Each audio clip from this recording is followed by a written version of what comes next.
우리는 다양한 숫자 속에 살고 있습니다. 그런데 가끔은 이 다양한 숫자들이 기록을 넘어 우리가 함께 걸어온 이야기가 되기도 하죠. 철도의원 양성소가 설립된 첫 번째 해.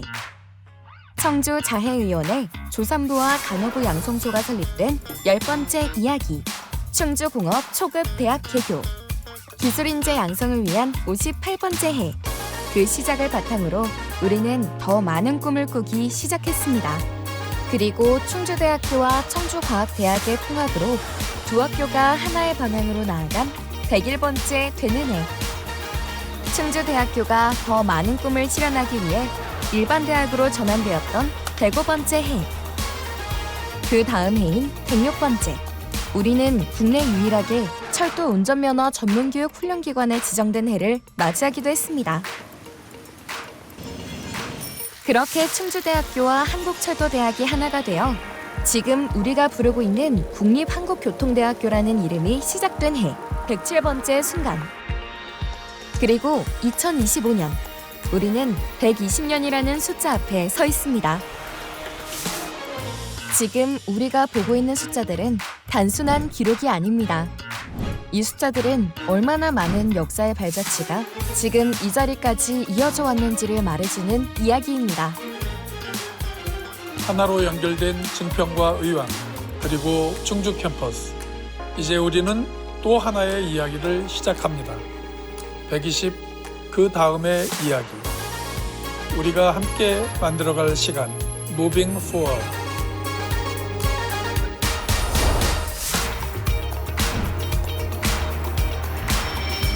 국립한국교통대학교.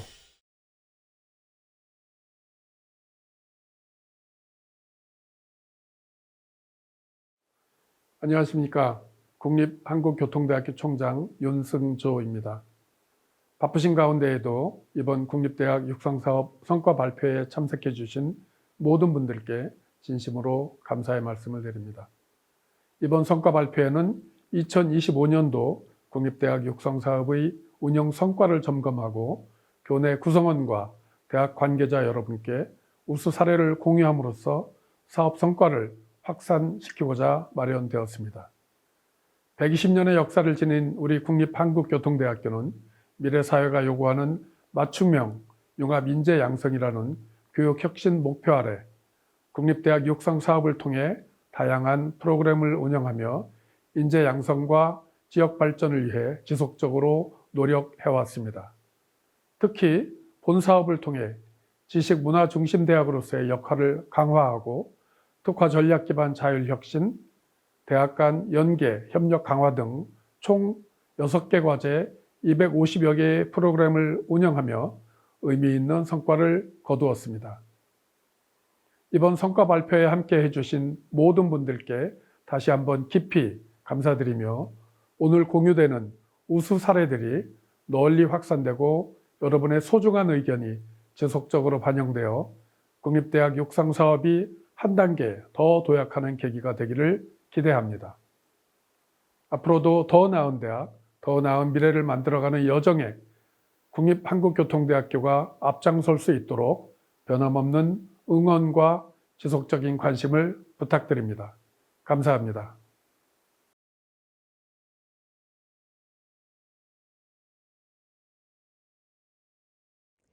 네, 안녕하세요. 저는 2025학년도 국립한국교통대학교 페스타 교양교과목 프로그램 중 팀 앤 커뮤니케이션 콘서트에 대해 소개해드릴 융합경영학과 최정효입니다. 먼저 사업 속의 차별성, 우수 사례, 긍정적 효과 순서로 오늘 내용을 공유해드리도록 하겠습니다. 저희 국립한국교통대학교에서는 학생들의 핵심 역량 강화와 집중 이수제를 활용한 체험 중심 교양 교과목을 개발하여 운영하고 있습니다. 구체적으로는 학생들의 인재상, 또 핵심 역량, 전인적 교양진, 창조적 전문가, 글로벌 리더 영역에 2개의 페스타 교과목을 배정하여 운영되고 있습니다. 교양 교육 과목은 이수 기준에 따라서 대학 필수 교양, 핵심 역량 필수 교양, 학과 지정 필수 교양, 자유선택 교양으로 분류하고 있으며 제규정을 정비하여 운영하고 있습니다. 다음은 페스타 교양 교과목의 장점입니다. 학생들은 페스타 교양 교과목에 대한 높은 만족도는 인간상 추구, 핵심 역량별 운영, 집중 학기제 운영, 체험 위주의 교과목, 독창적 교과목의 페스타 교과목들을 차별성에 온다고 할 수 있습니다. 팀 앤 커뮤니케이션 페스타 플러스는 수업 사례를 통해 보통은 팀과 커뮤니케이션에 중요하다는 말의 인식을 하고는 있지만 많이 실제로 어떻게 해야 되는지 경험해 볼 기회가 많지 않았습니다. 이 수업은 바로 그 지점에서 출발했습니다. 기존의 강의식 수업과 달리 학습자를 지식을 듣는 관객이 아니라 팀과 소통을 직접 경험하는 콘서트의 참여자로 설정한 1박 2일 집중 이수제 수업입니다. 수업은 팀, 팀워크, 그리고 커뮤니케이션을 중심으로 진행했습니다. 팀에서 활동하고 성과를 만들기 위해 필요한 핵심 역량을 직접 경험하고 체득하는 데 초점을 맞추었습니다. 단순한 이론 전달이 아니라 팀의 이해, 협업, 의사소통, 문제 해결 등이 어떻게 작동되는지를 직접 간접 체험을 통해 이해하는 것을 목표로 했습니다. 특히 혼자서 잘하는 사람보다는 팀에서 함께 성과를 내는 사람이 왜 중요한지를 중심 메시지로 설정했습니다. 본 수업은 크게 3가지로 정리할 수 있습니다. 첫 번째는 조직과 사회에서 팀이 왜 필요한가, 그리고 왜 중요한가를 이해하는 것입니다. 두 번째는 팀에 소속되어 있는 경험을 넘어 직접 팀을 구성하고 운영하고 팀이 형성되고 작동되는 과정을 경험하는 것입니다. 세 번째는 1박 2일의 집중 이수제 운영을 선택했습니다. 그리고 팀 앤 커뮤니케이션 개발 배경을 살펴보면 먼저 팀과 커뮤니케이션을 핵심으로 삼는 이유는 현장의 팀 프로젝트 실패 원인이 대부분은 학생들의 능력 부족이 아니라 소통의 문제에서 비롯되기 때문입니다. 물론 역할은 구분되어 있지만 의사소통이 원활하지 않아서 갈등이 발생하게 되고 또 그것이 성과로 이어지지 않는 경우가 반복되는 것입니다. 이에 본 수업에서는 팀, 팀워크, 갈등, 그리고 의사소통을 통해서 개별 개념이 아니라 이 모든 것들이 하나의 흐름으로 연결해서 다루도록 했습니다. 학생들은 개인이 말하기 기술이 아니라 팀과 함께 성과를 만들어내는 커뮤니케이션을 직접 경험하며 자신의 말과 행동이 팀에 미치는 영향을 이해하게 됩니다. 그리고 이 과목이 왜 주목받았는가를 고민해봤습니다. 첫 번째는 아마도 이론 중심의 수업에서 팀과 소통의 중요성은 알고 있지만 실제로 학생들이 어떻게 해야 하는지를 경험하기는 어렵다는 한계가 있습니다. 또한 변화하는 교육 환경과 산업 현장에서도 지식 전달을 넘어 학생들이 실제 역량을 기르는 수업이 요구되고 있습니다. 형식적인 팀 활동이나 일부 학생의 중심 참여 구조로는 체감 성과를 높이기 어렵다는 문제를 해결하고 싶어서 학생들이 직접 경험하고 직접 팀과 소통의 가치를 체득하도록 설계된 점이 본 과목의 차별 요소라고 할 수 있습니다. 그래서 본 과목의 핵심 차별화는 크게 3가지로 볼 수 있습니다. 첫 번째는 이론의 시각화입니다. 학생들이 팀, 소통, 갈등과 같은 추상적인 개념이 아니라 실제로 눈에 보이도록 구성했습니다. 두 번째는 체험을 내재화한 것입니다. 아는 것에서 그치지 않고 직접 실행해 보면서 자신의 것으로 만드는 과정을 중시했습니다. 세 번째는 실제 팀과 의사소통의 역량 강화입니다. 개인의 말하기가 아니라 팀 안에서 소통이 어떻게 이루어지고 소통이 어떤 성과로 나타나는지 직접 경험을 통해 확인합니다. 다음은 기존 교과 비교표입니다.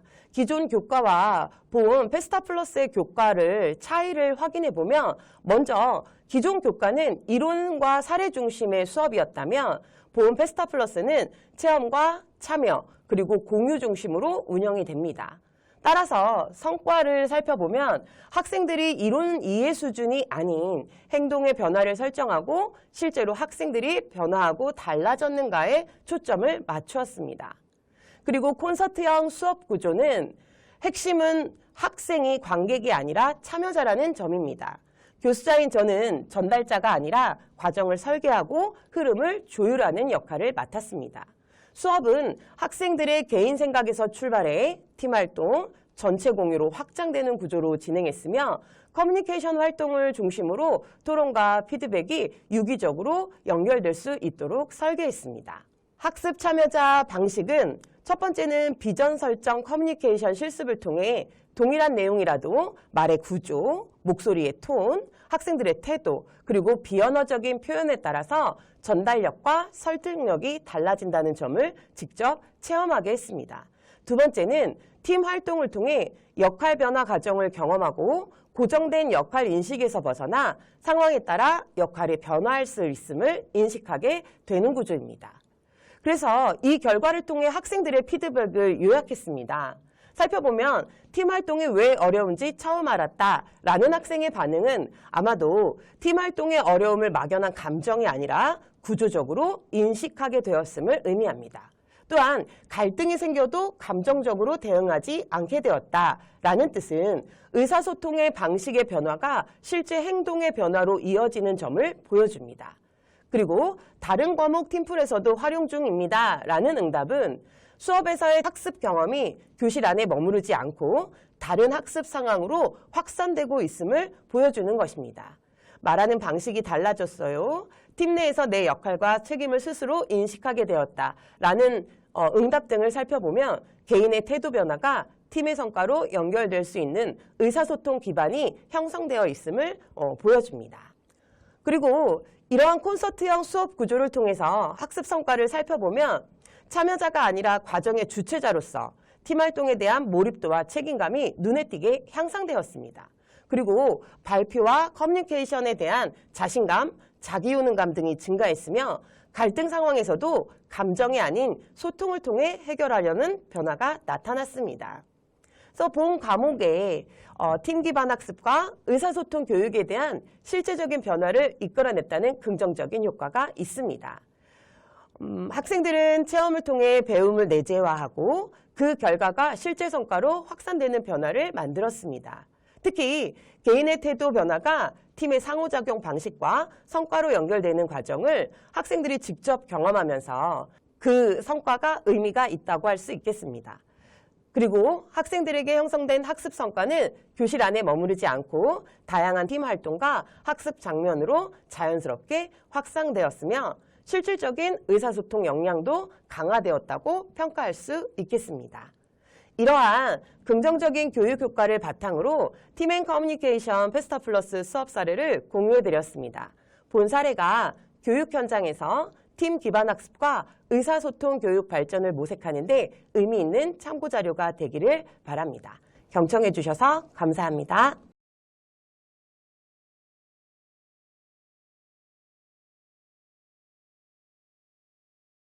안녕하십니까. 산업경영공학과 정혜민 교수입니다.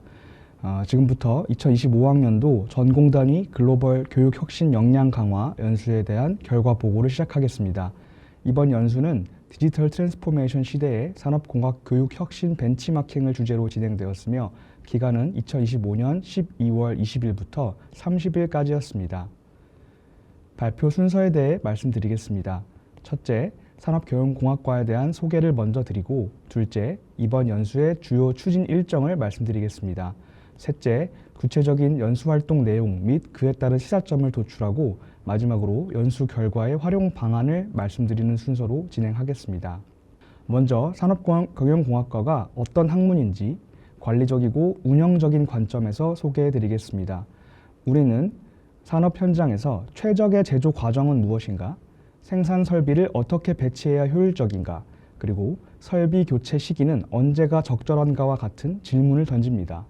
또한 작업자의 효율을 위해 어떻게 하면 일을 더 편하게 할 수 있을까?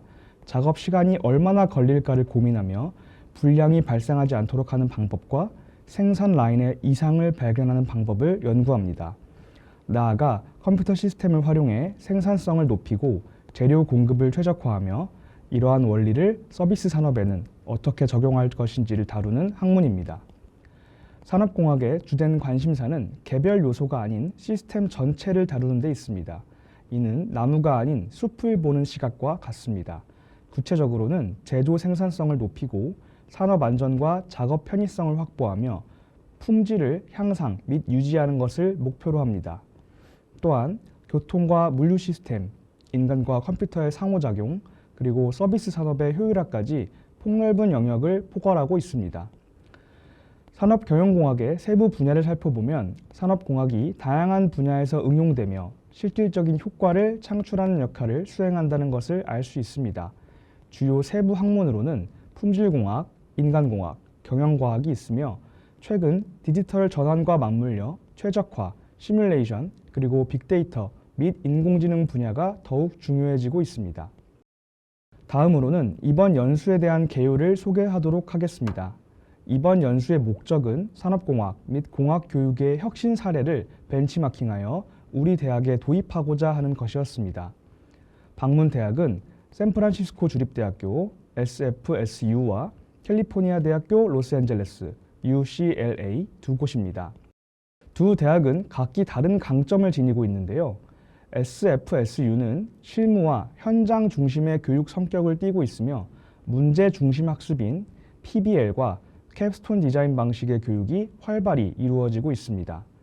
특히 실습과 팀 프로젝트에 강점이 있었습니다. 한편 UCLA는 연구와 이론 중심의 교육을 지향하며 연구 연기 수업을 통해 문제를 정의하고 향후 연구로 발전시킬 수 있도록 고급 분석을 수행하는 데 강점을 보였습니다. 뒤에 나올 챕터 3의 연수활동 내용 및 시사점에서 더 자세히 말씀을 드리겠습니다. 이 페이지는 연구의 구체적인 일정을 날짜별로 나타내고 있습니다.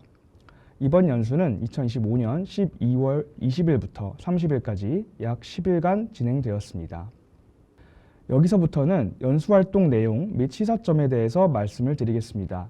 먼저 SFSU의 대학 개요와 교육적 특성에 대해 말씀드리겠습니다. SFSU는 캘리포니아 주립대학 시스템에 소속된 공립대학으로 실무 중심 교육과 지역 산업과의 연계를 핵심 가치로 삼고 있는 대학입니다.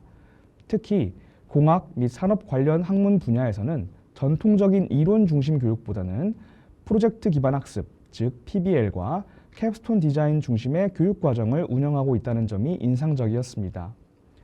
산업공학 계열 교육의 경우에도 지역 산업체의 수요를 적극적으로 반영한 실습 중심 교과 편성이 이루어지고 있었고 학부 단계부터 팀 프로젝트나 현장 문제 해결 과제가 자연스럽게 도입되고 있었습니다. 데이터 분석, 공정 개선, 시스템 설계와 같이 졸업 후 바로 산업 현장에서 활용 가능한 실무 역량 강화에 초점이 맞춰져 있음을 확인할 수 있었습니다. 교육과정 설명회에서는 산업공학 및 관련 전공의 교육 목표와 교과 구성 체계, 그리고 수업 운영 방식에 대한 설명을 들을 수 있었습니다. 이 자리에서는 산업 현장에서 실제로 요구되는 핵심 역량을 어떻게 교과 설계에 반영하고 있는지가 중점적으로 논의되었습니다. 특히 하나의 교과목 안에서 이론 강의와 실습 프로젝트를 병행하는 구조, 그리고 팀 프로젝트 수행을 통해 협업 능력과 문제 해결 능력을 강화하는 방식이 매우 체계적으로 설계되어 있다는 인상을 받았습니다. 다수의 교과목이 캡스톤 디자인이나 PBL 형태로 운영되고 있었고 학생들은 학기 초에 제시된 실제 문제를 바탕으로 학기 전반에 걸쳐 분석과 개선안을 도출하는 방식으로 수업에 참여하고 있었습니다. 다음으로 실습실 및 교육용 랩 투어와 수업 참관 내용을 말씀드리겠습니다. SFSU의 실습 공간은 단순히 실험 장비를 설치해 놓은 공간이 아니라 수업, 프로젝트, 팀 활동이 동시에 이루어지는 복합 학습 공간의 형태로 구성되어 있었습니다.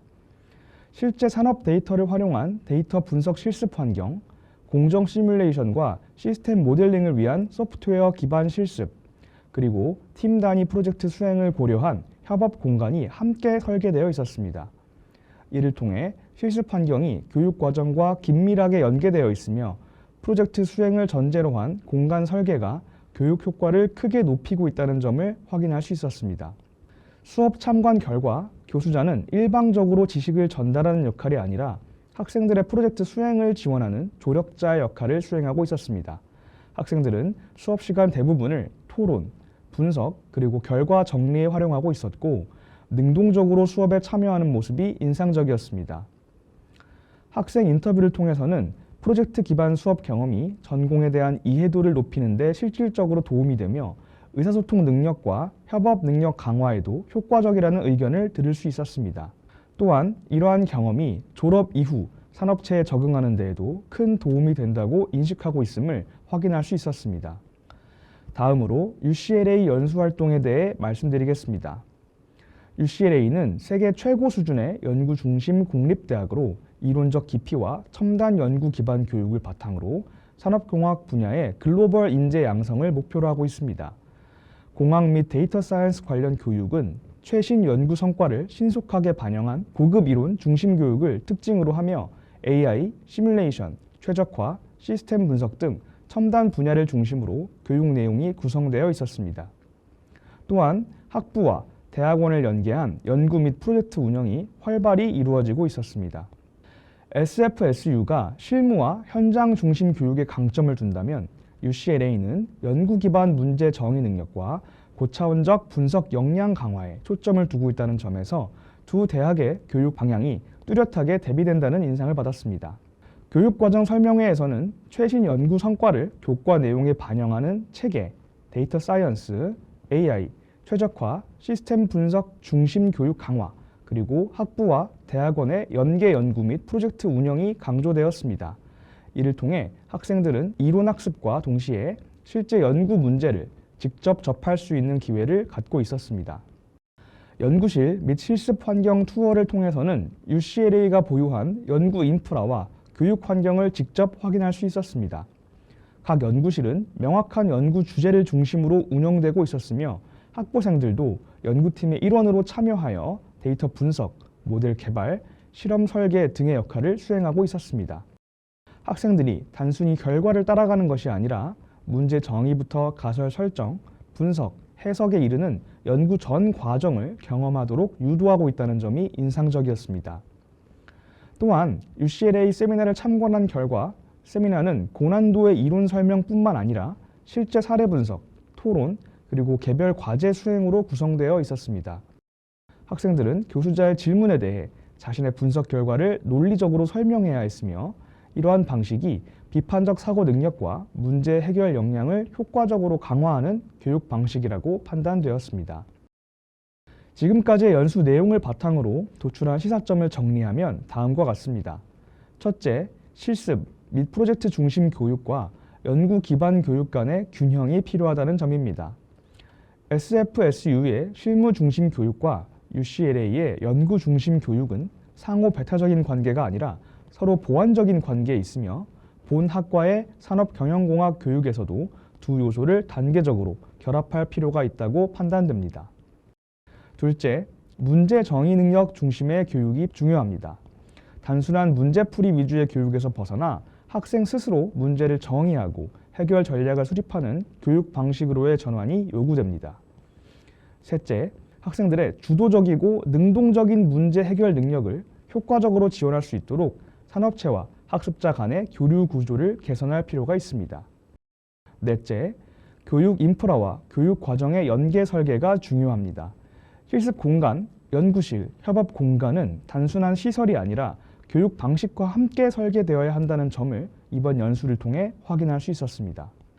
이러한 시사점을 바탕으로 미국 선진대학 벤치마킹 기반의 산업공학 실습 및 프로젝트 중심 교육과정 혁신 과제를 제안하고자 합니다.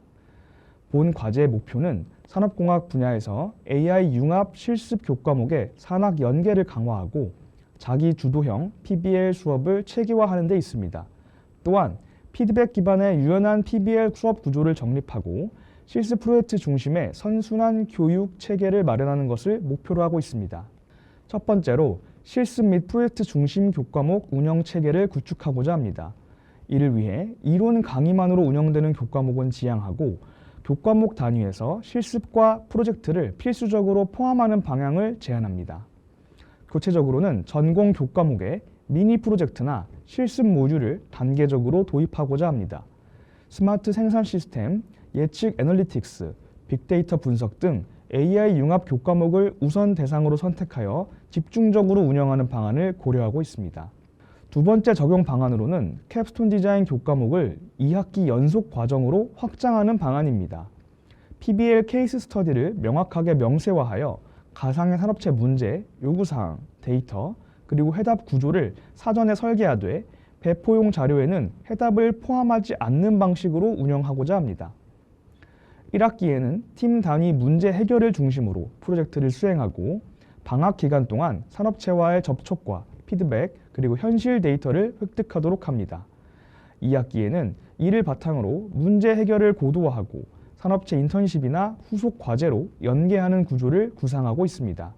두 번째 혁신 과제로는 자기 주도형 학습을 위한 PBL 수업 확대를 제안합니다.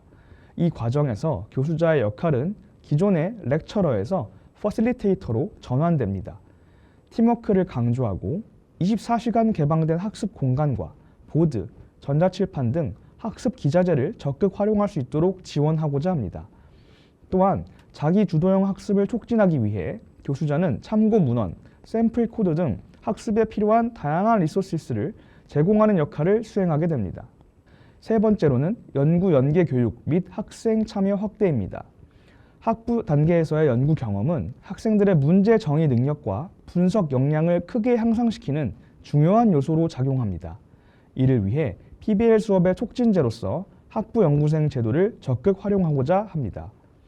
학부 연구생 제도의 선순환을 활성화하기 위해 장학금, 학점 등 다양한 인센티브를 선택적으로 부여할 수 있는 제도 마련이 필요하다고 판단됩니다. 또한 교수 연구 과제와 연계된 수업이나 실습을 운영하여 학부생의 연구 프로젝트 참여를 확대하고 연구 성과를 다시 수업과 캡스톤 디자인으로 연계하는 구조를 구축하고자 합니다. 본 혁신 과제는 단순한 교육 방식 개선에 그치지 않고 학생, 교수, 학과, 그리고 대학 차원에서 단계적인 성과를 창출할 수 있는 구조적 교육 혁신을 목표로 합니다. 이러한 혁신의 기대 효과는 5가지가 있을 것입니다. 첫째, 학생들의 문제 해결 역량과 실무 연구 역량이 실질적으로 향상될 것으로 기대됩니다. 실습 및 프로젝트 중심 교과 운영을 통해 정형화된 문제 풀이를 넘어 실제 산업 및 연구 현장에서 발생하는 복합적인 문제를 정의하고 해결할 수 있는 역량을 갖추게 될 것입니다. 둘째, 학생들의 학습 역량이 전반적으로 향상되어 수동적인 학습 태도가 아닌 능동적이고 주도적인 문제 해결 능력을 보유하게 될 것으로 기대됩니다. 셋째, 프로젝트와 연구 연계 요소를 단계적으로 결합함으로써 산업공학 교육 과정의 질적 고도화와 교육 경쟁력 강화로 이어질 수 있을 것입니다. 넷째, 시범 운영, 확산, 제도화로 이어지는 지속 가능한 실습 교육 혁신 체계를 구축할 수 있을 것으로 판단됩니다. 마지막으로 공동 수업, 학생 교류, 공동 연구 등 다양한 형태의 글로벌 교육 및 연구 협력으로 확장될 수 있는 기반을 마련할 수 있을 것으로 기대합니다. 이상으로 2025학년도 글로벌 교육 혁신 역량 강화 연수 결과 보고를 마치겠습니다. 경청해 주셔서 감사합니다.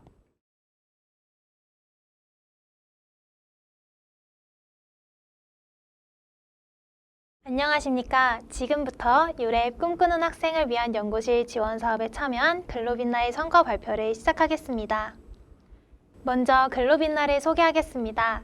글로빛나는 글을 통해 빛나는 아이들이라는 의미를 담은 동아리로 지도교수 양진희 교수님과 8명의 부원이 함께 활동하였습니다. 글로빛나의 사업 목적과 추진 배경은 현대사회의 변화에서 출발했습니다. 최근 디지털 환경의 급격한 발달로 유아들의 독서 시간과 책에 대한 흥미가 점차 감소하고 있습니다. 이에 글로빛나는 유아들이 자연스럽게 책과 친숙해질 수 있는 환경을 조성하고 유아의 발달과 흥미를 고려한 창의적인 도서 콘텐츠를 개발하고자 하였습니다. 다음은 본 사업의 전반적인 지출 내용입니다. 지출 항목별로 색상을 구분하여 정리하였습니다. 저희 사업은 도서 제작을 중심으로 진행되었기 때문에 재료비보다는 기획과 제작을 위한 회의 활동에 더 많은 비중을 두었습니다. 그 결과 회의비 지출이 비교적 집중적으로 이루어졌으며 이외에도 참고도서 구매, 인쇄비, 장학금 등으로 예산이 집행되었습니다. 다음은 유랩을 통해 이루어진 구매 내역입니다. 주로 도서를 구매하였으며 이를 통해 전공 지식을 함양하고 도서 제작 및 창작 능력을 확장할 수 있었습니다.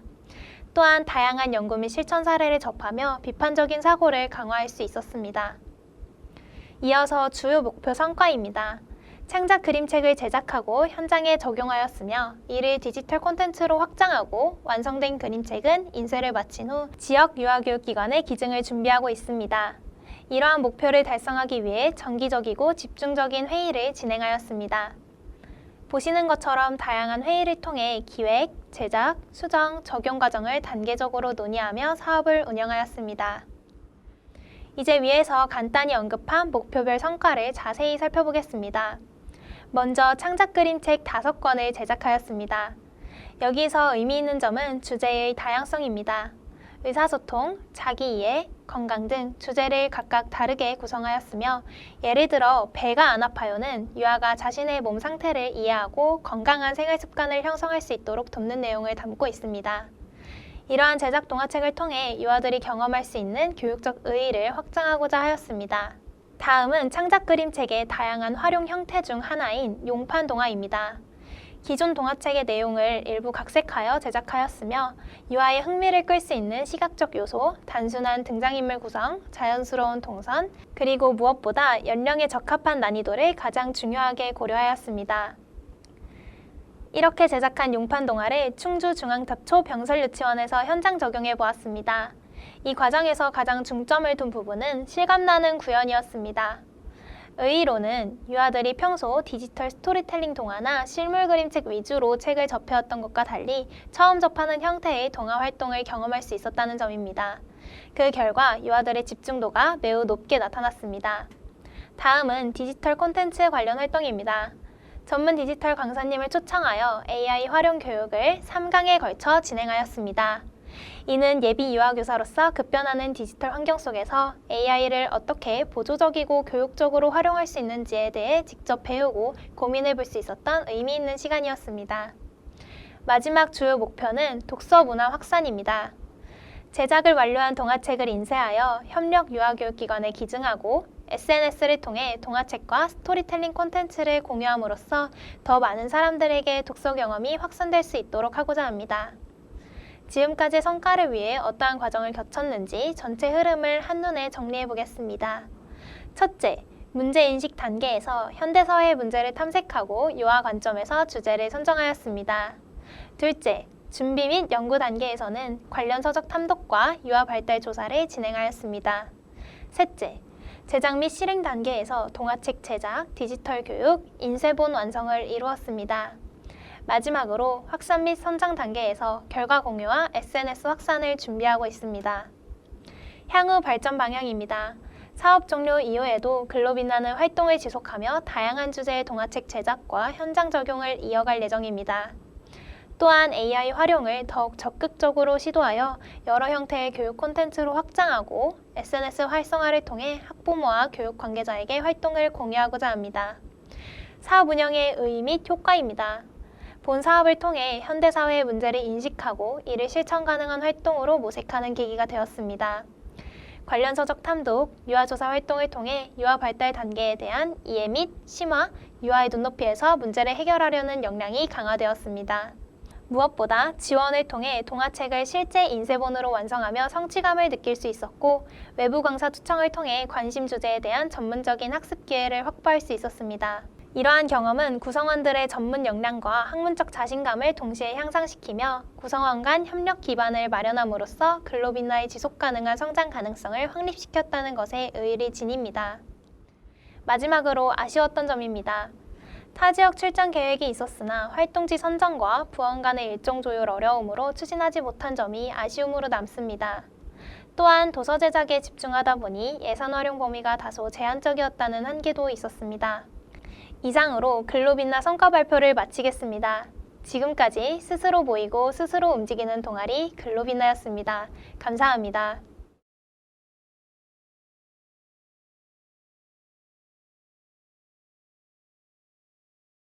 안녕하세요. 전공제로 멘토링 발표를 하게 된 보건생명대학 식품공학과 멘토 김예빈이라고 합니다. 이번 발표에서는 크게 제가 프로그램을 지원하게 된 계기와 1차부터 3차까지 진행하게 된 멘토링 활동, 그리고 성과 및 소감에 대해 말씀드리도록 하겠습니다. 가장 먼저 말씀드릴 부분은 제가 이 프로그램에 지원하게 된 이유입니다. 식품생명학부 특성상 1학년 때는 학부로 소속되어 있다가 2학년이 되기 전 식품공학, 식품영양, 생명공학 중 하나의 전공을 선택하게 됩니다. 제가 1학년일 당시 전공을 고민하던 시기가 코로나와 겹치게 되면서 대면 수업이나 활동이 거의 없어 선배님들과의 교류도 적었습니다. 그 결과 전공 선택을 앞두고 현실적인 조언이나 실제 학과 분위기 등을 알고 싶었지만 이러한 내용을 알기 어려웠습니다. 결국 저는 각 전공 교수님들과의 상담을 통해 전공을 선택하게 되었고 이 과정에서 많은 아쉬움이 남아 있습니다. 그래서 이와 같은 고민을 하고 있을 후배에게 대학 생활을 하며 직접 경험하고 얻은 정보와 노하우를 전달해주고 싶다는 생각으로 이번 전공제로 멘토링에 지원하게 되었습니다. 멘티와 처음 만나 학과에 대한 설명을 진행하는 오리엔테이션에서 PPT와 발표를 준비하였고 멘티와 상호작용을 하며 식품생명학부 구조에 대한 설명부터 진행하였습니다. 멘티가 특히 고민하고 있던 식품공학과와 생명공학과를 중심으로 설명을 이어갔습니다. 식품공학과에서 배우게 되는 전공 과목, 취득 가능한 자격증, 그리고 졸업 이후 진로 분야까지 전체적인 흐름을 중심으로 설명했습니다. 또한 학과 분위기나 교수님들의 수업 스타일처럼 공식 자료에는 나오지 않는 부분도 함께 설명해 주었습니다. 이 과정에서 멘티가 연구실에 대한 관심을 보인다는 것을 알게 되었고 해당 내용은 이후 멘토링에서 더 자세하게 다루기로 하며 오리엔테이션을 마무리했습니다. 1차 멘토링 활동에 앞서 멘티가 가장 궁금해했던 연구실 정보를 준비하는 데 집중했는데요. 현재 식품공학과와 생명공학과 연구실에서 연구 중인 동기와 후배들에게 직접 연락해 각 연구실에서 어떤 연구를 하고 있는지, 근무 방식과 분위기, 장단점, 그리고 현재 연구 학생을 모집 중인지까지 구체적으로 질문하였습니다. 이렇게 받은 답변을 카테고리별로 정리해 앞에 보시는 바와 같이 문서를 만들어 식품공학과뿐 아니라 생명공학 연구실의 정보도 함께 정리하여 멘티가 비교하며 볼 수 있도록 준비하였습니다. 또한 멘토링 지원 당시 작성했던 계획서를 다시 점검하며 멘토링 당일 어떤 순서로 무슨 활동을 할지, 필요한 준비물은 무엇인지 등을 정리하며 멘토링을 준비했습니다. 첫 번째 멘토링에서는 오리엔테이션에서 멘티가 가장 궁금해했던 연구실 관련 내용부터 설명했습니다. 이후에는 멘티의 질문을 통해 학과 동아리 활동이나 증평 청년 커뮤니티에서 운영하고 있는 다양한 비교과 프로그램도 함께 소개해 주었습니다. 이렇게 설명을 마치고 난 뒤 멘티가 청주에서 통학을 하고 있어 캠퍼스를 즐길 시간이 없다는 점을 고려해 캠퍼스 투어도 함께 진행했습니다. 학생들이 잘 지나치기 쉬운 공간이나 실제 학교 생활에서도 도움이 되는 장소를 위주로 안내했고 산책로, 피아노실 위치와 사용 방법, 공부하기 좋은 공간들을 직접 보여주고 설명하며 첫 멘토링 활동을 잘 마무리할 수 있었습니다. 두 번째 멘토링에서는 멘티가 학과 선택 전 스스로 알아보는 데 도움을 주기 위해 직업 선호도 검사를 진행했습니다. 검사 문항을 함께 읽으며 이해가 필요한 부분은 설명해 주었고 약 30분간의 검사 후 결과지를 바탕으로 멘티의 흥미 유형과 직업 성향을 간단하게 해석해 주었습니다. 이 과정을 통해 멘티가 선호하는 활동과 진로의 방향성을 구체적으로 파악하며 학과 선택에 있어 추천을 해줄 수 있었습니다. 검사 이후에는 졸업 요건과 학교 시스템 활용법에 대해 안내했습니다. 멘티가 졸업 인증이나 통정시 등의 학교 시스템에 대해 아예 모르고 있었기 때문에 학교 자격인증제 운영 지침을 바탕으로 식품공학과 기준 졸업 요건을 설명했고 글로컬 인증과 전인적 인증, 마일리지 적립과 사용 방법도 함께 안내했습니다. 또한 통합정보 시스템과 유트로에서 각각 어떤 기능을 확인하고 신청할 수 있는지도 실제 화면을 보며 설명했습니다. 2차 멘토링 이후 멘티와 자연스럽게 연락을 이어가게 되었고 함께 공부하자는 의견이 나와 3차 멘토링을 진행하게 되었습니다. 멘티가 2학기에 처음 듣는 식품공학과 교수님들의 시험 스타일이 어렵다고 하여 교수님별 시험 유형과 대비 방법을 설명해 주었습니다. 이후 각자 공부하는 시간을 가지며 멘티의 학습 방식을 관찰했고 손글씨 위주의 공부법에 대해 제 학습 경험을 나누며 더 효율적인 공부법에 대한 조언을 해주었습니다. 멘토링이 종료된 이후인 현재까지도 멘티와 연락을 이어가며 수강 신청이나 학교 생활 관련 질문에 대해 지속적으로 멘토링 혹은 좋은 선후배 관계로서의 인연을 이어나가고 있습니다. 졸업을 앞둔 4학년 학생과 신입생이 이렇게 서로 소통하며 정보를 나눌 수 있는 기회가 흔하지 않다는 것을 알기에 이번 전공제로 멘토링 프로그램은 저에게도 굉장히 뜻깊은 경험이었습니다.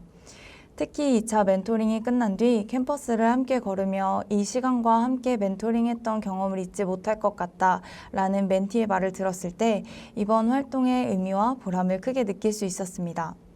비록 제가 멘토로 참여했지만 멘티에게 도움을 주는 동시에 저 역시 멘토링을 준비하고 활동하는 과정 속에서 많은 것을 배우고 돌아볼 수 있는 시간이었습니다. 이상으로 발표를 마치겠습니다. 감사합니다.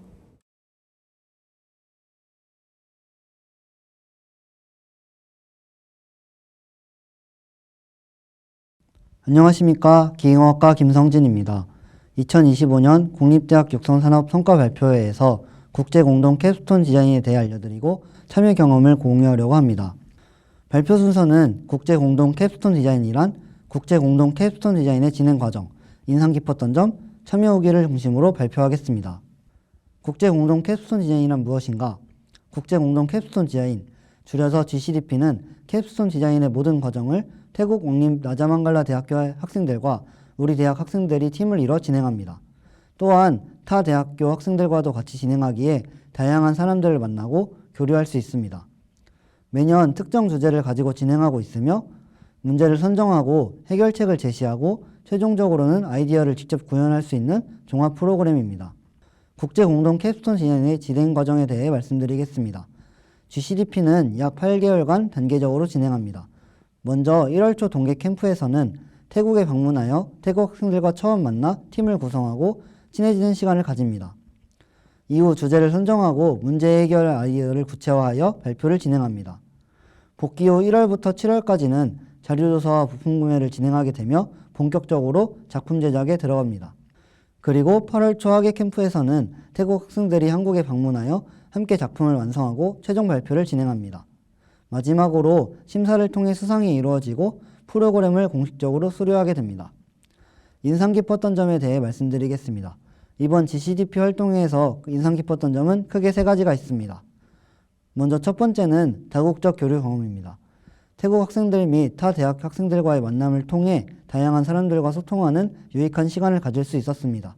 두 번째는 시야 확장 경험입니다. 태국의 문화를 직접 경험하고 한국의 문화를 소개하는 과정에서 문제를 바라보는 관점과 사고의 폭이 크게 넓어지는 기회였습니다. 세 번째는 문제 해결 경험입니다. 언어나 문화 등 서로 다른 부분이 있어 진행하는 데 어려움이 있었지만 꾸준한 소통을 통해 협업을 이어나가며 하나의 결과물을 완성해 나간 과정이 가장 의미 있게 느껴졌습니다. 참여 후기에 대해 말씀드리겠습니다. GCDP에 참여하며 느끼고 알게 된 것을 4가지로 정리하였습니다. 첫 번째는 글로벌 협업 경험입니다. 태국 학생들과 소통하고 발표를 통해 글로벌 팀 프로젝트에서도 팀워크와 의소통이 얼마나 중요한지 직접 체감하였습니다. 두 번째는 문화 교류 경험입니다. 태국의 전통과 생활 문화를 경험하며 다른 문화적 배경을 존중하고 이해하는 태도를 배울 수 있었습니다. 세 번째는 전공 지식 활용 경험입니다. 센서 배치, 기고 설계 등 하드웨어 설계 과정에 직접 진행하면서 이론으로 배운 전공 지식을 실제 프로젝트에 적용해 볼 수 있었습니다. 마지막으로 성장입니다. 프로그램의 전반적인 과정을 영어로 진행하면서 소통 및 발표의 어려움과 예상치 못한 변수들 등 여러 시련 및 문제점들이 있었지만 하나씩 해결하는 과정들을 통해 문제 해결 능력, 자신감, 그리고 도전 정신이 크게 향상되었습니다. 이번 GCDP에 참여함으로써 문화와 언어처럼 서로 다른 조건 속에서 맞춰가며 협업하는 과정이 쉽지는 않았지만 전공 지식을 적용하고 응용해보며 다양한 사람들과 소통하고 교류하는 소중한 경험을 통해 더 의미있고 재미있는 도전이자 큰 성장의 기회가 되었습니다. 이상 국제공동 캡스톤 디자인 발표를 맡은 기계공학과 김성진이었습니다. 감사합니다.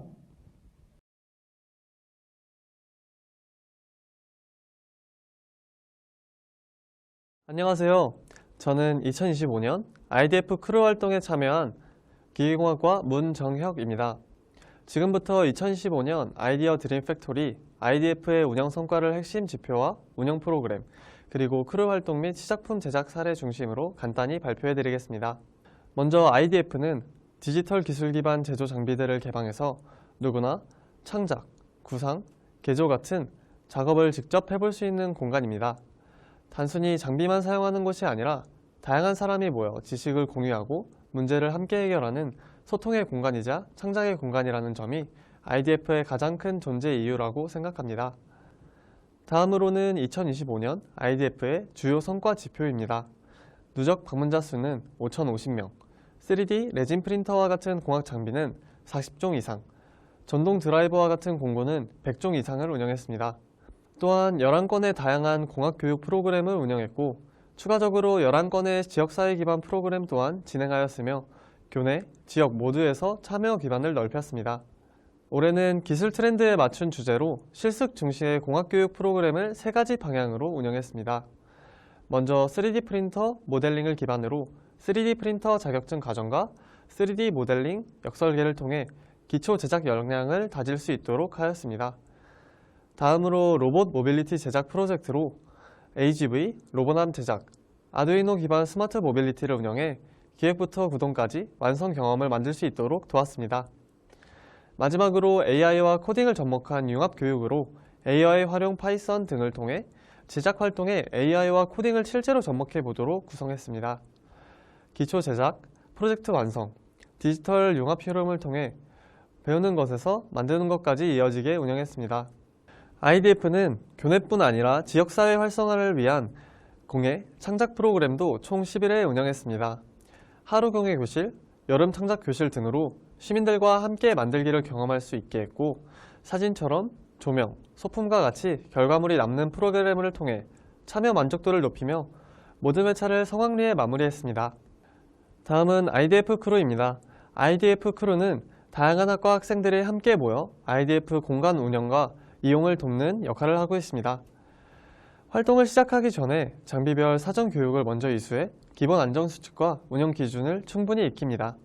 그래서 방문객이 장비를 처음 접하더라도 안전하게 사용할 수 있도록 사용법을 안내하고 제작 과정에서 필요한 부분은 옆에서 단계별로 함께 도와드렸습니다.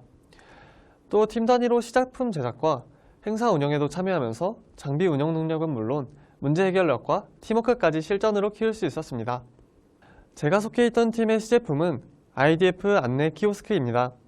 이 키오스크의 목표는 IDF 방문객이 장비나 공구를 사용할 때 위치와 사용 정보, 그리고 주의사항을 스스로 확인할 수 있게 만드는 것입니다. 메인 화면 구성은 IDF 소개, 장비 리스트, 공구 리스트, 진행 프로그램으로 단순하게 만들었고 특히 장비 공구 화면에서는 이름, 위치 안내, 사용 방법, 안전수칙까지 한눈으로 확인할 수 있도록 설계했습니다.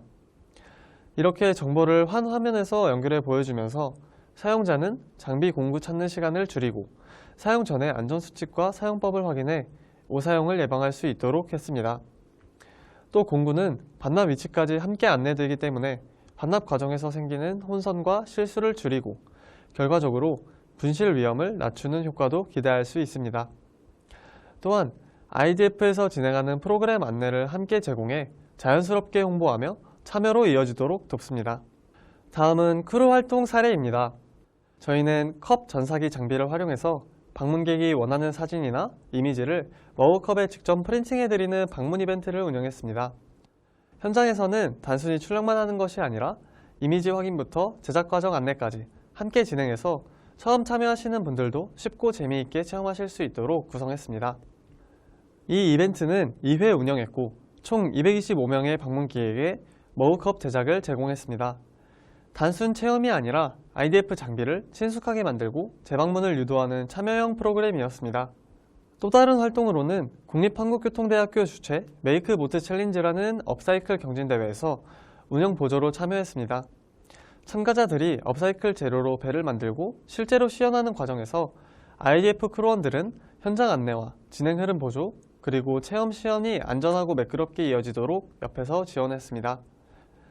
이 활동을 통해 IDF의 메이킹 경험이 교내를 넘어 지역 행사 현장까지 자연스럽게 확장되는 계기도 만들었습니다. 마지막으로 IDF 크루 성과입니다. 저희는 IDF에서 제작한 시제품을 기반으로 드림메이커 해커톤 대회에 참여했고 두 팀 모두 수상하는 좋은 결과를 얻었습니다. 이는 IDF가 단순 이용 공간을 넘어 아이디어를 실제 결과물과 성과로 연결할 수 있는 환경이라는 것을 보여주는 사례였습니다. 이상으로 2025년 IDF 운영 성과와 크루 활동, 시제품 제작 사례를 발표드렸습니다. 꿈과 창작의 공간 IDF, 앞으로도 더 많은 사용자가 편하게 이용하고 성장할 수 있도록 기여하겠습니다. 경청해주셔서 감사합니다.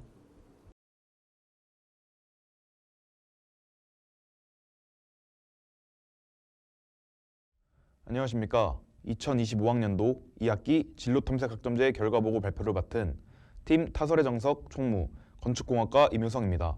바로 발표 시작하겠습니다. 목차입니다. 발표 순서는 주제 선정 배경, 프로젝트 목표, 진행 과정, 결과 및 성과, 기대 효과 순으로 진행하겠습니다. 현대사회는 미세먼지와 같은 환경 문제가 점점 심각해지고 있습니다. 이와 함께 최근 건축 분야에서는 자연 친화적 건축 요소에 대한 관심도 높아지고 있는데요. 저희 팀은 이러한 환경 문제를 건축적으로 표현하고자 자연 친화적 전통 한옥과 환경 문제의 상징인 미세먼지를 대비하는 조형물 제작을 기획했습니다. 또한 설계부터 콘크리트 배합, 타설까지 전 과정을 직접 실습하며 전공 실무 능력을 키우는 것을 목표로 하였습니다. 프로젝트의 체계적인 진행을 위해 최종 목표를 스마트 콘크리트 제작물 구현, 타설, 공정 배합 최적화, 공기질 데이터의 시각화라는 3가지 소목표로 나누어 진행하였습니다. 프로젝트 진행 과정입니다. 가장 먼저 선정한 한옥의 기본 형태를 블로킹한 후 주요 구조를 중심으로 형태와 비례를 조정하여 최종 3D 모델을 완성했습니다. 완성된 모델은 백방사포를 사용해 표면을 정리한 후 실리콘 액체를 사용해 몰드를 제작하였습니다. 다음은 배합 실험입니다. 여러 차례의 실험을 반복하여 단계적인 개선을 이룰 수 있었고 유동성, 작업성, 안전성 등을 비교한 결과 성능이 가장 우수했던 3차 실험체의 비율을 최종 배합비로 선정하였습니다. 이제 타설 및 타령 과정입니다. 밑받침이 되는 콘크리트판은 아크릴판을 이용해 직접 거푸집을 제작 후 타설하였고 양생 진행 후 표면 마감하였습니다. 가장 중요했던 한옥의 디테일한 부재를 표현하기 위해 여러 차례 타설을 진행하였고 공급률 감소를 위해 진동 다짐을 활용하여 밀도 높은 조형물을 제작하였습니다. 마지막으로 아두이노 선정 및 결합입니다. 미세먼지 센서를 사용해 실시간으로 데이터를 수집하고 그 값에 따라 LED 조명의 색이 변화하는 시스템을 구현하였습니다. 좋음은 파란색, 보통은 초록색, 나쁨은 빨간색으로 표시하여 환경 상태를 직관적으로 확인할 수 있도록 설계했습니다. 이번 프로젝트를 통해 초기에 기획했던 환경 데이터 연동 스마트 한옥 조형물을 성공적으로 완성할 수 있었습니다. 또한 프로젝트 기간 중에 진행되었던 제7회 건축 재료 시공 경진대회 입상까지 이어지는 실질적 성과를 만들 수 있었습니다. 이 결과를 바탕으로 더 다양한 교내, 대회, 경진대회에 참여하고 전공 역량 강화를 위한 작품 완성도 개선 활동을 이어나갈 예정입니다. 마지막으로 프로젝트의 기대 효과입니다. 이번 프로젝트를 통해 팀워크와 협업 능력을 강화하고 전공 실무 역량을 높일 수 있었으며 공모전, 경진대회 트렌드에 대한 이해까지 확장할 수 있었습니다. 특히 이러한 경험은 결국 개인 역량 향상은 물론 앞으로의 진로 성장을 위한 중요한 기반이 될 것이라고 생각합니다. 이상으로 진로탐색학점제 팀 타설의 정석 발표 마치겠습니다. 감사합니다.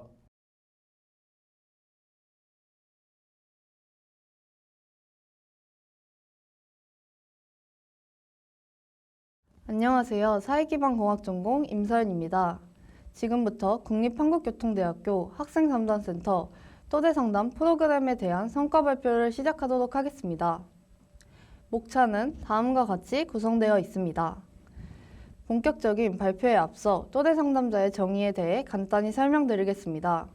비슷한 연령과 고민, 그리고 같은 대학생활의 가치관을 공유하는 학생들이 모여 또대상담자 양성교육을 통해 익힌 상담 기법을 바탕으로 주변 학우들의 마음을 살피는 든든한 조력자입니다.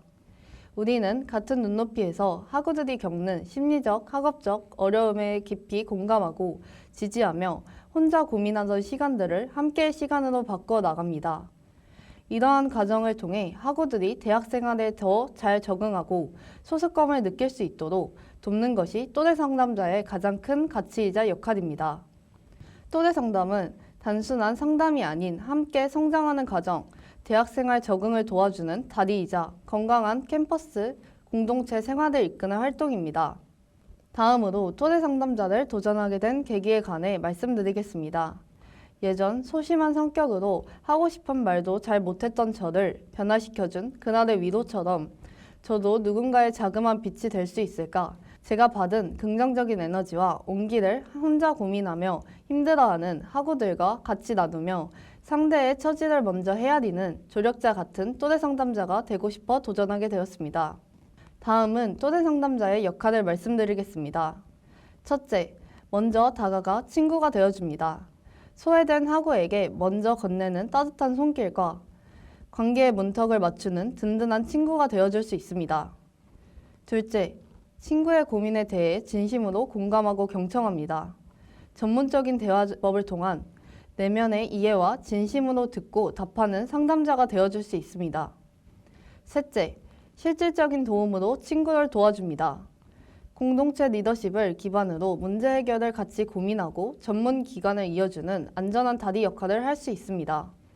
이러한 과정들을 거쳐 또래 상담자는 또래의 문제를 함께 고민하고 돕는 좋은 친구로서 성장할 수 있게 됩니다. 이번에는 가장 중요한 2025학년도 또래 상담자의 주요 활동에 대해 말씀드리겠습니다. 1년 동안 정말 다양한 활동을 진행하였지만 대표적인 6가지의 주요 활동을 추려보았습니다. 첫 번째 활동은 또래 상담 진행입니다. 우선 주변에서 심리적 어려움을 겪는 학우들을 세심하게 탐색하고 내담자가 억눌렀던 마음을 편안하게 터놓을 수 있도록 수동적인 상담 환경을 조성했습니다. 본격적인 상담 시에는 내담자를 온전히 존중하고 비심판적인 경청을 통해 고민의 본질을 파악하고 성급한 정답 제시보다는 내담자가 스스로 내면의 힘과 실질적인 해결 방안을 찾을 수 있도록 곁을 지켰습니다. 상담 후에는 매번 활동 일지를 작성하여 상담 과정을 객관적으로 성찰하고 피드백했습니다. 특히 일지에 지난주 교육 소감 항목을 활용해 전문 상담 기술의 실전 적용도를 꾸준히 점검했으며 이는 내담자에 대한 철저한 사후 관리와 더불어 저를 준 전문가로 성장시키는 훈련이 되었습니다. 필요한 경우 전문 기관으로 신속히 연계하여 학우들이 안전한 울타리 안에 머물 수 있도록 가교 역할을 수행했습니다. 두 번째 활동은 연합사대 회의입니다. 저는 이 활동을 통해 개인의 주관적인 판단이나 편견에서 벗어나 상담 전문가 선생님들과 동료들의 다각적인 피드백을 수용하며 상담의 올바른 방향성을 바로잡을 수 있었습니다. 특히 제가 직접 경험하지 못한 우리 캠퍼스 및 타 캠퍼스의 다양한 상담 사례들을 간접적으로 접하며 복합적인 상황에 유연하게 대응할 수 있는 실질적인 대처 능력을 키웠습니다. 무엇보다 혼자 고민했다면 찾기 힘들었을 해답을 동료들과 함께 고민하며 집단 지성을 통해 내담자를 위한 최선의 조력 방안을 찾아내는 과정은 저에게 큰 확신을 주었습니다. 이러한 소통과 배움의 시간은 단순히 상담 기술을 익히는 것을 넘어 내담자에게 보다 깊은 전문적인 도움을 전할 수 있는 준 전문가로서의 자질을 갖추게 된 소중한 계기가 되었습니다.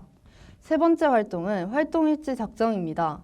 단순한 기록을 넘어 이전의 교육에서 학습한 상담 기법들을 실제 현장에서 어떻게 적용했는지에 대한 생생한 소감을 시작으로 내담자가 처한 환경과 구체적인 갈등 상황을 객관적인 시선에서 일목요연하게 요약하였습니다.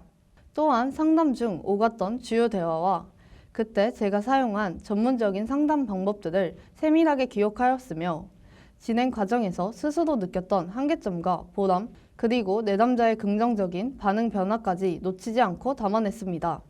이러한 체계적인 기록의 과정은 저의 상담 역량을 끊임없이 점검하며 보완하고 내담자에게 보다 더 나은 조력을 제공하는 소중한 자양분이 되었습니다.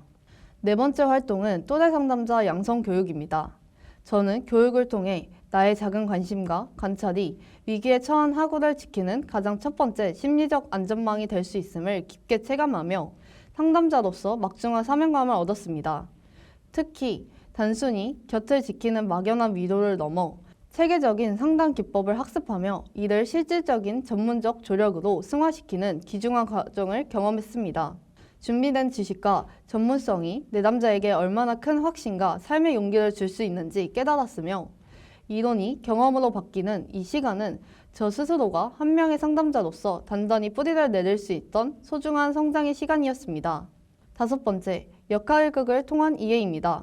저는 고민을 털어놓는 내담자의 역할을 직접 수행해보며 상담자의 아주 작은 반응과 눈빛 하나가 내담자에게 커다란 위로가 될 수도 혹은 예상치 못한 상처가 될 수도 있다는 사실을 깊게 체감했습니다. 이러한 생생한 경험을 바탕으로 교육에서 배웠던 공감적 경청과 나 전달법을 가상 상담 상황을 끊임없이 적용해 보았습니다. 그 결과 머리로만 이해하고 있던 관념적인 지식들을 실제 대화 속에 유연하게 구사할 수 있는 실질적인 상담 실무 능력을 기를 수 있었습니다. 단순히 기술을 익히는 것을 넘어 내담자의 입장에서 세상을 바라보는 진정한 역지사지의 가치를 배울 수 있는 소중한 훈련의 과정이었습니다. 6번째, 학생상담센터 홍보 캠페인입니다. 저는 캠페인을 통해 상담센터가 단순히 문제가 있을 때만 찾는 곳이 아니라 언제든 나를 돌볼 수 있는 열린 공간이라는 메시지를 전하며 학우들이 느끼는 심리적 장벽을 낮추는 데 주력하였습니다. 센터의 위치와 이용 방법, 그리고 다양한 상담 프로그램들을 학우들의 눈높이에 맞춘 직관적인 홍보물을 제작하여 도움이 필요한 순간 주저없이 문을 두드릴 수 있도록 세심하게 안내하였습니다. 이러한 적극적인 아웃리치 활동은 우리 학교 구성원 모두가 서로의 마음을 살피는 건강한 네트워크를 형성하는 소중한 밑거름이 되었으며 저 또한 공동체의 안전망을 구축하는 일원으로서 큰 보람을 느낄 수 있었습니다. 다음은 또래 상담 프로그램을 통해 새롭게 배운 점과 스스로 성찰해본 보완점에 대해 말씀드리겠습니다. 첫 번째, 내담자의 감정에 온전히 집중하는 진정성 있는 경청법과 공감의 기술을 습득하였습니다. 다만 이러한 기술이 완전히 체득되어 자연스럽게 발현될 수 있도록 앞으로도 지속적인 대화 시뮬레이션과 반복 연습을 수행해야 합니다. 두 번째, 나와 다른 가치관과 환경을 가진 학우들을 편견 없이 수용하는 유용한 태도를 형성하였습니다. 이러한 태도를 유지하기 위해 다양한 상담 사례를 꾸준히 분석하고 사례회의에 참여하며 상담자로서 객관적인 시야를 확장해 나갈 것입니다. 세 번째, 이론만 접하는 상담 기법을 실제 상황에 적용하여 조력자로서 실무 역량을 갖추게 되었습니다. 앞으로는 상담 일지 기록과 자기 성찰을 루틴화하며 상담 과정 중 미흡했던 부분을 상시 점검하고 꾸준히 개선해 나가고자 합니다. 제가 학우들에게 또래 상담 프로그램을 강력히 추천하는 이유는 크게 세 가지입니다. 첫째, 타인을 돕는 이타적인 과정은 결국 나 자신을 위로하고 성장시키는 진정한 치유의 시간이 되어주기 때문입니다.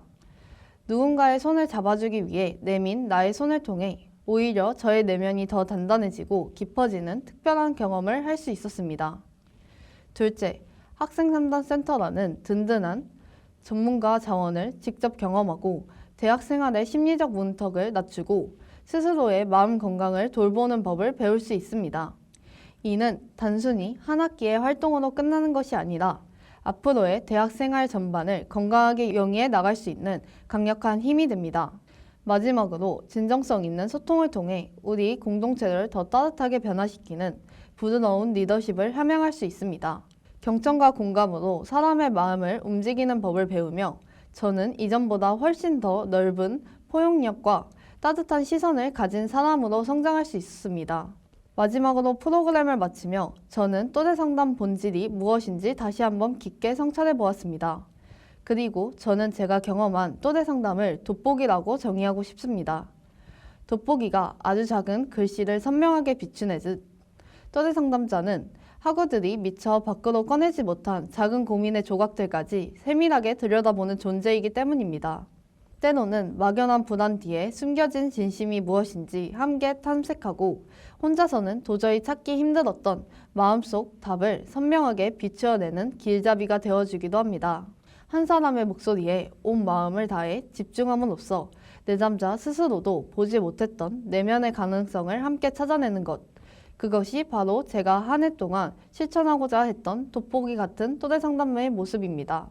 이처럼 저는 지난 1년간 경험을 통해 또래 상담이란 결국 서로의 마음을 비추는 돋보기가 되어주는 일임을 깨달았습니다.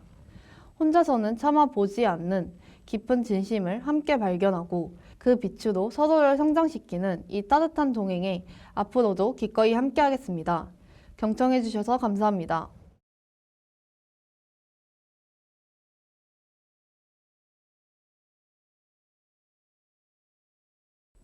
안녕하십니까. 2025년 하반기 현장 실습 우수 사례 발표, 한국철도기술연구원 교통환경연구실 실습 경험을 발표하겠습니다. 목차로는 현장 실습 참여 동기, 현장 실습 준비 과정과 목표, 실습 기관 및 업무 소개, 실습 주요 활동 및 성과, 향후 계획 및 다짐이 있습니다. 현장 실습 참여 동기를 발표하겠습니다. 총 3가지가 있는데 첫 번째는 학교에서 배운 전공 지식을 실제 현장에서 적용해보며 이론과 실무의 차이를 이해하고 실질적인 기술 개발 과정을 경험하고 싶었습니다. 두 번째로는 철도 분야에서의 실무 경험을 통해 전문성을 높이고 향후 진로 선택에 있어 더 나은 판단을 할 수 있는 기회를 얻고자 했습니다. 세 번째로는 연구원분들이 실제로 문제를 해결하는 과정을 관찰하고 배우며 제 자신의 문제 해결 능력을 향상시키고 싶었습니다. 현장 실습 준비 과정과 목표에 대해 발표하겠습니다. 신청에 앞서 알아본 바로 자기소개와 면접을 본다고 하기에 그동안의 학교 생활을 정리하며 자기소개서를 꼼꼼히 작성했습니다. 실제로 면접을 보지 않고 합격을 안내받았지만 그 이전에 제가 작성한 자기소개서를 바탕으로 면접관이라면 물어볼 만한 예상 질문과 그에 상응하는 답변을 만들어 준비했습니다. 연구원이라는 특수한 환경에서만 보고 느끼고 배울 수 있는 점이 많을 것이라 생각하여 실습 동안 최선을 다해 현장 경험을 키우는 것을 목표로 하였습니다. 실습 기간 및 업무 소개에 대해 발표하겠습니다. 제가 실습하는 곳은 한국철도기술연구원으로 기관 소개를 하자면 철도, 대중교통, 물류 등 공공교통 분야의 연구 개발 및 성과 확산을 통해 국가 및 산업계 발전에 기여하는 곳입니다. 주요 기능 및 역할에 대해서 설명드리겠습니다. 첫 번째로는 고속철도, 일반철도, 도시철도 및 경량 전철 시스템 연구 개발이 있습니다. 두 번째는 차세대 대중교통 시스템 연구 개발, 세 번째로 철도 안전, 표준화, 철도 정책 및 물류 기술 연구 개발이 있습니다. 네 번째로 남북철도 및 대륙철도 연계 기술 연구 개발이 있습니다. 다섯 번째로 철도, 대중교통, 물류 등 공공교통 시스템 핵심 원천 기술 연구 개발이 있습니다. 그 다음으로 중소, 중견기업 등 관련 산업계 협력 지원과 기술 사업화 등이 있습니다. 마지막으로 철도 시험 평가 및 인증이 있습니다. 실습 주요 활동 및 성과에 대해서 발표하겠습니다. 제가 일한 곳은 철도 차량 실대형 환경 챔버로 그 중에서 3가지 일을 담당했습니다. 첫 번째로는 철도 차량 실대형 환경 챔버 테스트 진행 보조, 두 번째로 환경 챔버 HVAC 컨트롤 프로그램 담당, 세 번째로 측정된 데이터를 활용해 엑셀 정리 및 실시간 비교 그래프로 표현하는 것이었습니다. 챔버의 뜻을 먼저 설명드리자면 기계공학에서는 인공적인 구멍을 의미하며 지붕이나 천장을 가진 건물이라는 뜻도 있습니다. 비전공자의 입장에서 설명하면 이집트, 캐나다 등 각 나라마다 고유의 환경이 다릅니다. 예를 들어 온도, 습도, 바람, 일조량 등이 있습니다. 이에 따라서 철도 차량을 설계할 때 그 나라에 적응할 수 있게 세팅값을 다르게 설정해야 하며 다음에 국제표준 시험 규격에 따른 시험을 통과해야 합니다. 한국철도기술연구원 실대형 환경챔버에서 이 시험을 진행하고 있으며 합격 시 인증서가 발급됩니다. 그 다음으로 EN14750-1에 대해서 설명드리겠습니다. 첫 번째로는 에어플로우 테스트, 에어스피드 테스트입니다. 객실 내 에어컨을 통해 공기가 어떻게 순환되고 있는지, 에어컨을 통한 바람의 세기가 세진 않은지 테스트합니다. 그 다음으로 프리쿨링, 프리히팅 테스트입니다. 운행을 종료한 열차는 나라별 환경, 예를 들어서 46도, 33도, 마이너스 10도 등에서 뜨거워지거나 차가워집니다.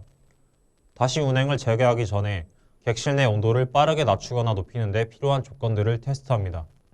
이후 빈 객실의 온도 안정화와 평가의 과정을 거치게 되고 승객이 탄 상황에서의 환경도 설정하여 다시 같은 과정을 진행합니다. 국내 열차의 시험에는 도입되지 않았지만 해외에서는 객실 내의 수직 온도 편차도 고려하고 있습니다. 그 다음으로는 솔라로드 테스트입니다. 강한 태양 복사 에너지로 인해 철도 차량이 가열되었을 때 객실 외부와 내부의 온도를 측정하고 이에 대응하여 온도를 유지할 수 있도록 여러 조건에서 테스트합니다. 그 다음으로 도어 오픈 클로즈 테스트가 있습니다. 30분, 1시간 간격으로 문이 열리는 고속선과 달리 도시철도는 5분 주행 후 30초 문 열림이 있습니다. 잦은 문 열림과 승객 수의 변동으로 인한 객실 내부 온도 변화를 측정하고 온도를 안정화시킬 수 있도록 여러 조건에서 테스트합니다. 향후 계획 및 다짐에 대해 발표하겠습니다. 첫 번째로는 철도 관련 지식 습득입니다.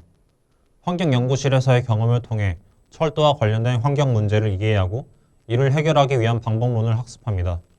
관련 문헌 및 자료를 찾아보며 이론적 지식을 보완합니다. 두 번째는 실무 경험 쌓기입니다. 연구실에서 진행하는 프로젝트에 적극 참여하여 실무 경험을 쌓습니다. 팀원들과의 협업을 통해 다양한 시각을 배우고 문제 해결 능력을 키웁니다. 세 번째는 정리 및 기록입니다. 실습 중 배운 내용을 정리하여 개인 포트폴리오를 만듭니다. 경험과 지식을 체계적으로 기록하여 취업 시 강점으로 활용할 수 있도록 합니다. 네 번째는 기사 자격증 준비입니다. 철도 관련 기사 자격증 공부를 병행하여 전문성을 높입니다. 자격증 취득을 목표로 한 학습 계획을 세우고 정기적으로 진도를 점검합니다. 다섯 번째는 네트워킹입니다. 연구실 내외부의 전문가들과의 네트워킹을 통해 인맥을 넓히고 취업 기회를 모색합니다. 세미나나 워크숍에 참여하여 최신 동향을 파악하고 관련 분야의 인사이트를 얻습니다. 결론은 이러한 계획을 통해 전공과 무관한 환경연구실에서의 경험을 철도 분야에 유용하게 활용할 수 있을 것입니다. 이상으로 2025년 하반기 현장 실습 우수 사례 발표를 마치겠습니다. 감사합니다.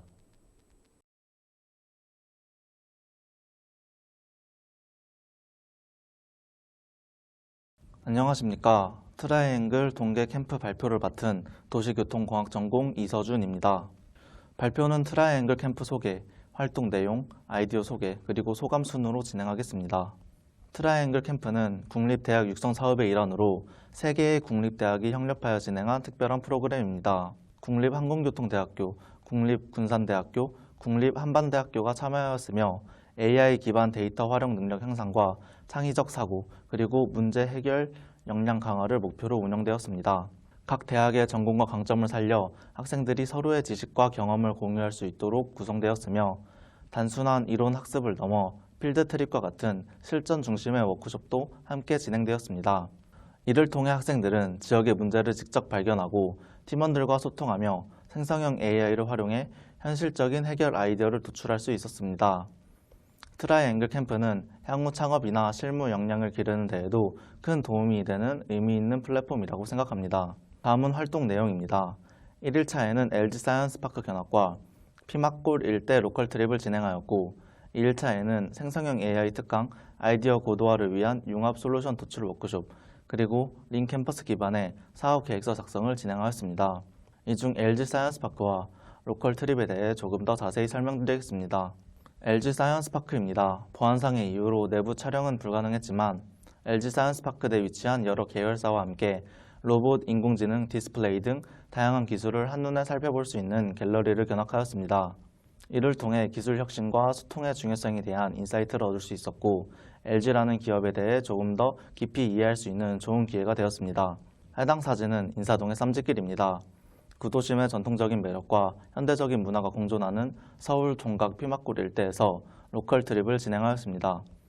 인사동, 젊음의 거리, 청계광장 등을 직접 탐방하며 관광 문화를 체험하고 관광 명소로서의 리브랜딩 방안을 고민해보는 시간을 가졌습니다. 저희 조가 탐구한 장소는 인사동이었습니다. 인사동이 소비되지 않는 박물관처럼 머물러 있다는 문제의식에서 출발하여 의미 있는 선물과 나만의 기념품을 제공하기 위한 담따라는 브랜드 창업 아이디어를 제안하게 되었습니다. 담따는 인사동의 물건에 개인의 이야기를 더해 AI 기반 커스텀 서비스를 통해 나만의 선물로 완성시켜주는 브랜드입니다. 이를 통해 전통적인 감성에 개인의 서사를 결합한 차별화된 제품을 제작할 수 있도록 기획하였습니다. 저희는 이 아이디어를 팀원들과 지속적으로 소통하며 생성형 AI를 활용해 구체화하였고 이를 바탕으로 사업 계획서를 작성하여 최종 발표까지 진행하였습니다. 트라이앵글 캠프에서의 경험은 저에게 많은 배움을 안겨주었습니다. 다양한 배경을 가진 사람들과의 만남은 제 시야를 넓혀주었고 서로 다른 관점을 이해하는 데에도 큰 도움이 되었습니다. 특히 생성형 AI를 실제 문제 해결 과정에 적용해 볼 수 있었다는 점이 가장 인상 깊은 경험이었습니다. 이번 캠프는 제 대학 생활에서의 첫 대외형 캠프였는데 능력 있고 좋은 팀원분들을 만나 정말 뜻깊은 시간을 보낼 수 있었습니다. 트라이앵글 캠프를 통해 한층 더 성장할 수 있는 소중한 기회를 얻었다고 생각합니다. 이 자리를 빌려 유익한 프로그램을 기획해 주신 모든 분들께 감사드립니다. 이상으로 발표를 마치겠습니다. 경청해 주셔서 감사합니다.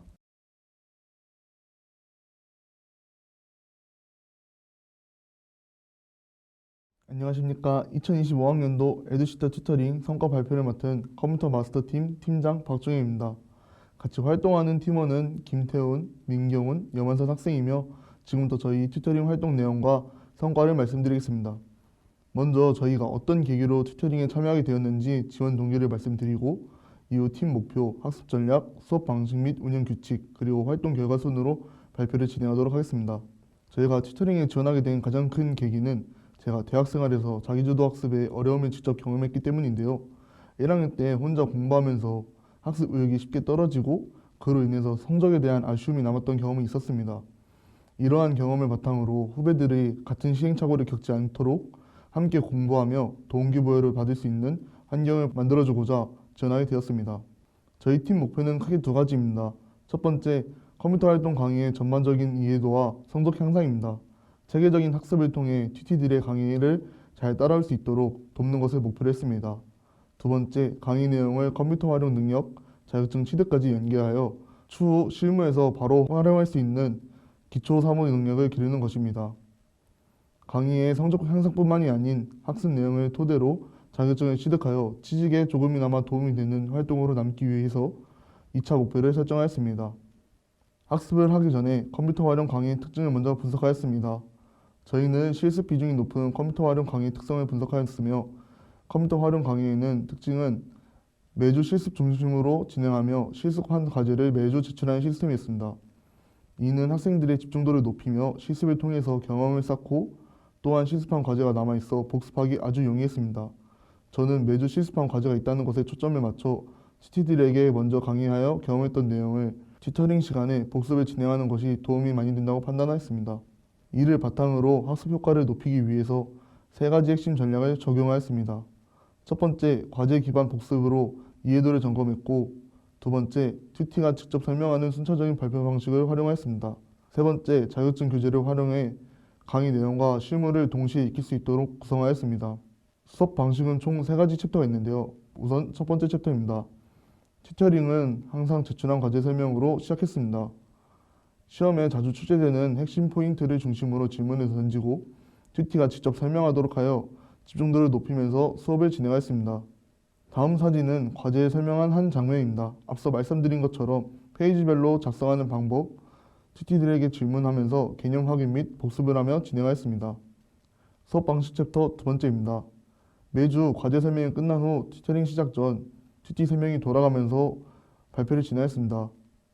전 주차에 학습한 이론과 실습 내용을 요약하며 발표하였고 이 과정을 통해 튜티들에게 학습 진도 체크와 복습을 하여 부족한 부분의 학습 이해도를 높일 수 있었고 수업 참여도 또한 크게 향상되었습니다.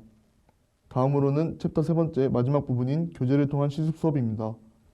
강의에서 한 번 실습하는 것만으로는 숙달되기 어렵기 때문에 실제 자격증 대비 교재를 활용해 이론과 실습 문제를 반복적으로 풀이했습니다. 이를 통해 시험과 실무 모두 대비할 수 있도록 했습니다. 오른쪽에 있는 사진은 저희가 학습할 때 사용했던 교재와 튜터링을 진행하면서 실습했던 내용입니다. 다음은 운영 규칙 파트입니다. 튜터링의 효율적인 운영을 위해 몇 가지 규칙을 정했습니다. 이는 총 세 가지가 있습니다. 이 규칙은 제가 자기주도 학습을 진행하면서 원활한 학습을 하지 못했던 경험을 바탕으로 운영 규칙을 만들게 되었습니다. 첫 번째, 무단지각 및 결석 금지입니다. 이는 단체로 하는 활동에서 약속이 가장 중요하다고 생각하여 첫 번째 규칙으로 넣었습니다. 두 번째, 모르는 부분은 즉시 질문하도록 했습니다. 강의를 들으면서 이해가 가지 않는 부분을 질문하지 않고 넘어갔던 경험이 있습니다. 이러한 부분은 제가 복습하는 과정에서 학습하는데 지장이가 모르는 부분을 즉시 질문하는 것이 좋다고 판단하여 넣었습니다. 실제 이를 통해 튜티들이 학습 과정에서 놓치는 부분이 많다는 것을 알 수 있었습니다. 마지막으로 튜터링 중에는 스마트폰을 한 곳에 지출하는 것입니다. 수업 중 스마트폰을 사용하는 것이 학습에 방해가 된다고 판단하여 세 번째 규칙으로 넣었습니다. 다음은 개인 활동 결과입니다. 이번 튜터링을 통해 전원 성적 향상이라는 가시적인 성과를 얻었으며 컴퓨터 활용 능력 2급 필기 시험에도 2명의 학생이 합격한 상태입니다. 합격한 TT들은 현재 실기 시험을 준비 중입니다. 이번 튜터링을 통해 함께 공부하는 환경이 학습 동기와 성취도에도 큰 영향을 준 것을 느꼈습니다. 앞으로도 이러한 학습 방식이 지속된다면 더 많은 학생들에게 긍정적인 도움이 될 거라 생각하며 저 또한 알려주면서 많은 내용을 다시 배우는 경험이 된다고 생각합니다. 이상으로 발표 마치겠습니다. 감사합니다.